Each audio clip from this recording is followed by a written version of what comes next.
Добрый день, друзья! Сегодня продолжение рассказа о двух орхидеях, которые мы с вами ставили на наращивание корней.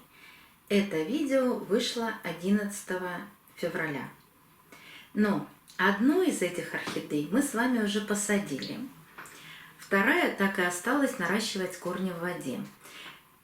Маленькое просто вступление, чтобы, если кто-то не видел то видео, просто маленький анонс, что с ними происходило. Обе орхидеи были с цветоносами, одна совсем не хотела распускать свои цветочки, одна была с распущенными цветами, но последний бутон, он так и не распускался. Я их подержала 2 недели дома, посмотрела на них и поняла, что что-то не происходит не так с корнями, поэтому обе разобрала, обе обработала Максимом. Просто подержала по 20 или 30 минут корни в Максиме, поставила вот таким образом, они обе стояли в водичке. Видите, что водичку я не меняю, она зеленая тут с водорослями, но сейчас мы достанем, промоем орхидейку. Одна орхидея буквально через 2 недели начала растить корни. Это был ягуар, это вот эта орхидея. У нее прям моментально начали расти, раскукливаться корни, прорастать от шеи корни. В общем, эта орхидея приняла великолепно и очень быстро обработку Максимом. Мы с вами ее посадили, наверное, уже с месяца назад. Просто пересадили ее из водички, пересадили в горшок с керамзитом. Какие у нее сейчас произошли изменения? Цветонос я, кстати, не обрезала. Вот здесь видно, что она в посадке начала растить корешок. Корешок, правда, маленький, но растет. А под этим цветоносом, сейчас я вам поверну, и вот здесь будет видно, что она не только растит корешок. Вот здесь показался малюсенький цветонос. Его еще плохо видно, но он наметился. Надеюсь, что он обязательно дорастет, и мы с вами очень скоро увидим цветение. Этот цветонос я пока обрезать не буду. Пусть так и будет и старый цветонос, и пусть растет новый цветонос. А с этой орхидейкой, со второй, мы сейчас поработаем. У нее практически не осталось корней, когда мы ее разбирали. Но после обработки вот эти все корни видимые, это все корни, которые наросли после обработки. Еще раз объясняю, что у меня стоят такие орхидейки не на подоконнике, а на полке под освещением. Там, где всегда одинаковая температура. Поэтому корни растут, ну, может быть, чуть быстрее, чуть медленнее, но температура, по крайней мере, и горшка, и воды, и орхидеи, она приблизительно одинаковая. То есть условия не меняются. Я хочу ее сейчас достать из этого горшка, промыть ей корни, я приготовила водичку, и просто посадить. И за это время, мне сначала казалось, что она выпускает детку, но она выпустила не детку, она из спящей цветовой почки пробудила ее и растит цветоносик. Пока здесь наметилось 3 цветочка. Можно ли посадить ее в таком состоянии? А почему нет? Корни-то у нее растущие. Поэтому цветение наступит обязательно. Кстати, этот бутончик, он прямо скоро-скоро уже распустится. Поэтому мы ее пересаживаем, ничего не боимся. Единственное, что пока она росла, вот я ее сейчас вытащить из горшка просто не могу. Вот эти корешки приросли к горшочку. Поэтому очень аккуратно, вот видите, чуть-чуть я его поддела, и он сразу отошел. Но еще есть второй корешочек, который тоже прирос к горшочку. Сейчас мы его аккуратненько подвинем. Так, тоже все получилось. И третий, по-моему, просто упирается в горшок. Сейчас мы тоже аккуратно его... Вот и все. Орхидею мы достаем. Конечно, здесь и водоросли наросли, и на корнях эти водоросли. Вот такой корень. Сейчас я возьму водичку, чтобы смыть эти водоросли все. Водичка тепленькая у меня, 28, приблизительно 30 у меня градусов. Я просто сейчас вот сделаю, аккуратно постараюсь смыть эти водоросли.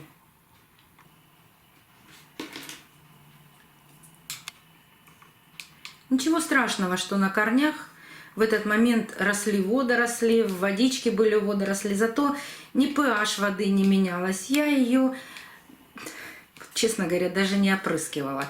Я ее просто немного доливала в нее воды все время. Но так как вода у меня всегда одинаковая из обратного осмоса, то ничего не менялось. Я в старую воду просто добавляла свежей воды. Теперь что я обязательно делаю перед посадкой? Вот видите, вот этот белый налет? Ну, его, конечно, можно стереть,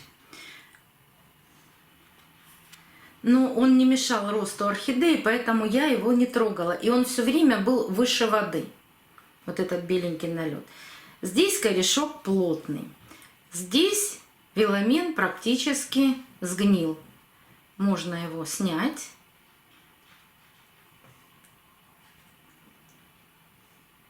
Вот этот кусочек всего сгнил. Сейчас мы отрежем, чтобы руками не делать этого.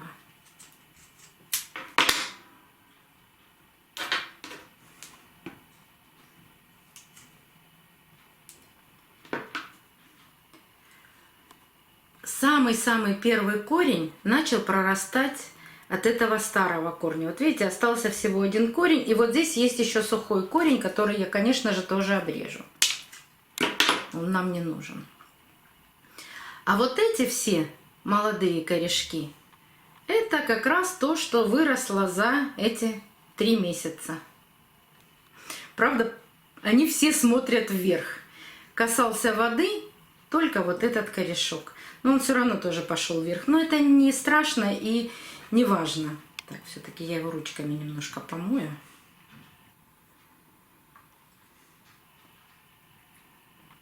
Очень не хочется касаться вот этого молодого корня. Вот все, и не касаюсь.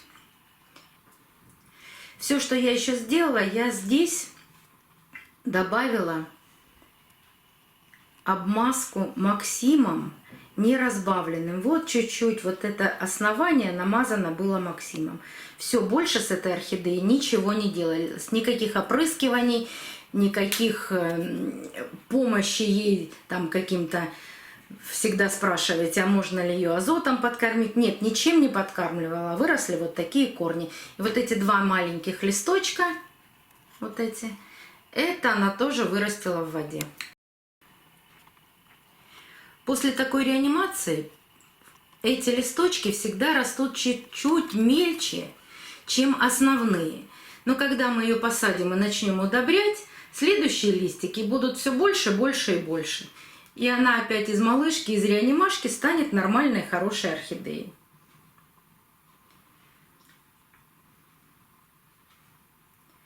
Я не буду удалять этот корень, я его оставляю в посадке. Он через какое-то время, конечно же, сгниет, потому что это, во-первых, старый корень. Но пока он ей нужен, мы его оставляем. Но сильного внимания на этот корень я обращать не буду. Сгниет, значит сгниет. Потом при следующей посадке я аккуратно его уберу. Посадка будет в двойной горшок. Часто меня спрашиваете, какой фирмой горшков я пользуюсь. Вот эта фирма Löwengreen. Этот горшок называется Protea. Но у них много двойных горшков разной конфигурации, поэтому называются они все по-разному. Можете просто зайти на их сайт и посмотреть, какие у них горшки. Еще есть горшки Arte, тоже прозрачные, но они у нас реже продаются, поэтому этот горшок купить проще. Сейчас я уберу эту бирочку и скажу вам еще... Так, так бы положить, чтобы не помять корни. Давайте вот так аккуратненько ее положу сейчас. Вот здесь написано, что это горшок Protea. объемом 1,4 литра. Вот, казалось бы, большой горшок для такого маленького количества корней. Но корни так растут в разные стороны, что в другой горшок по объему я его просто посадить не могу. Еще такой вопрос. Почему я сажаю глубоко? Вот я иногда делаю глубокую посадку. Ну, во-первых, для того, чтобы по мере роста растения они отсушивают вот эти листики. И когда они отсушивают эти листики, у нас получается стволик. Так вот, когда листики уходят, получается длинный-длинный ствол вверх, и я этот стволик засыпаю керамзитом, и получается, что мне такое растение пересаживать примерно раз в 3 года приходится. А если у вас будет вот этот ствол торчать, вот я сейчас вот так его посажу, например, во-первых, корни пойдут, все сразу будут воздушные, пойдут вверх. А здесь есть вероятность того, что эти корешки вот отсюда начнут прорастать, и прорастать будут вниз. И, как бы и с эстетической точки зрения, когда я досыпаю этот керамзитик, она дольше так у меня растет. Давайте сделаем вот так, наверное, чтобы мне удобно было показать вам.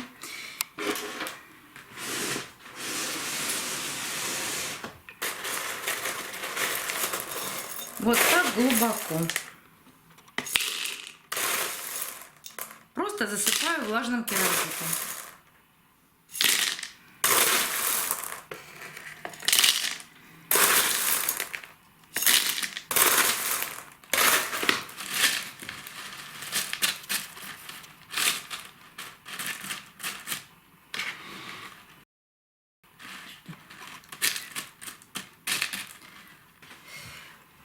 Орхидея немножко наклоняется, потому что цветоносик тяжеленький. Поэтому я аккуратно, не задевая эти корешки, вставляю держатель. Да, я использую держатели,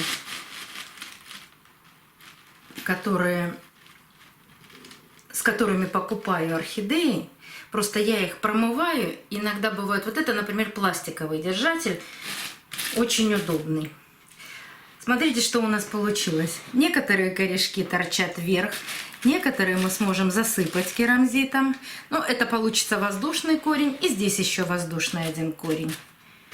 Все, вот так все не хитро, все просто.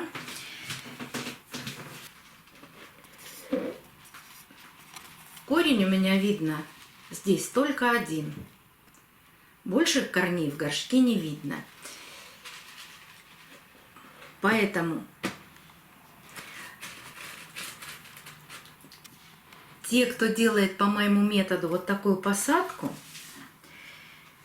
в керамзит, часто пишут мне и спрашивают, под любым практически видео, когда же поливать растения. Я всегда вам объясняю, что нужно поливать растения только после просушки корней. Но когда сажаете в керамзит, всегда просто кажется, что керамзит сухой, вот совершенно сухой, и начинается, давай я ее побрызгаю здесь для того, чтобы корешки, там видимых корешков нет, понять невозможно, просохли они или нет, и начинается пробрызгивание грунта. Не надо этого делать. Нужно обязательно, вот если даже один корешок вам виден, ориентироваться только по цвету корней. Когда корни, сейчас попробуем на этом показать. Но здесь тоже корней не видно. Не видно, не покажу. Нужно ориентироваться только по цвету корней. Если корни вот такие серебристые, сухие, вот только в таком состоянии нужно поливать керамзит. Не думайте, что керамзит просыхает прямо за буквально час. Нет, конечно, он и не напитывается водой, но в то же время у меня двойной горшок. Дырочки есть только внизу горшка. Вот они на ножках здесь. Поэтому двойной горшок все равно удерживает какую-то влагу. И внутри горшка, какой бы ни был, вот я сажаю во влажный керамзит, какой бы он ни был влажный, он все равно внутри горшка просыхает дольше. Поэтому я свои орхидеи поливаю не раньше, чем через неделю. Но опять же, нет такого четкого, надо поливать орхидеи каждую неделю. Нет, у нас у каждого свои условия. У кого-то теплее, у кого-то прохладнее, у кого-то влажность очень высокая. Поэтому очень важно наблюдать за своей орхидеей и за корнями орхидей. Когда корни просохли, только тогда мы поливаем. Я в двойных горшках поливаю замачиванием. Я наливаю сюда водичку, вот так в горшочке, оставляю приблизительно на 20-30 минут. Потом достаю вот этот горшок внутренний, сливаю воду и все на просушку. У меня сейчас получается полив где-то раз в 8-10 дней. Вот так я поливаю и вновь посаженные орхидеи, и старые свои орхидеи. Еще один часто задаваемый вопрос. Вернее, даже не часто задаваемый вопрос, а еще одна ошибка в том, что мы содержали орхидею в воде. Ну как же, она уже привыкла к водному содержанию, ее корням очень много нужно воды. Нет, поверьте мне, орхидея очень быстро привыкнет к тому, как вы ее посадили. Но самое-самое главное – это просушка корней в любом случае. Потому что, когда она получила какой-то не грунт, а какой-то субстрат, в котором она может держаться, если там было все время какие-то кончики корней были в воде, а остальные корни все равно были сухие, здесь точно так же. Здесь более влажно, здесь более сухо. То есть мы приблизительно сделали то же самое. Но только мы теперь будем просушивать все корни. И не волнуйтесь о том, что верхняя часть корней просохла, а нижняя нет. Поливать только, когда просохнут все корни. И нижние, и верхние. Помните о том, что орхидеи живут в природе, все с воздушными корнями. И у них нет такого полива. Ну, пошел дождик, значит, их полили. Дождик прошел, предположим, ночью. Днем выглянуло солнышко, корни все просохли, все просохли. Поэтому мы просушиваем обязательно все корни. Вот все так просто. Будем ждать, когда она распустит свои бутончики. Эта орхидея у нас желтенькая. Название мы на тот момент, когда ее обрабатывали и покупали, название я и не нашла. Но, может быть, распустит сейчас бутончики, может, мы поищем ее название. Хотите увидеть, как она зацветет? Подписывайтесь на канал, нажимайте на колокольчик. Вам придет оповещение о следующем видео, вышедших на канале. До новых встреч, друзья! Увидимся на канале!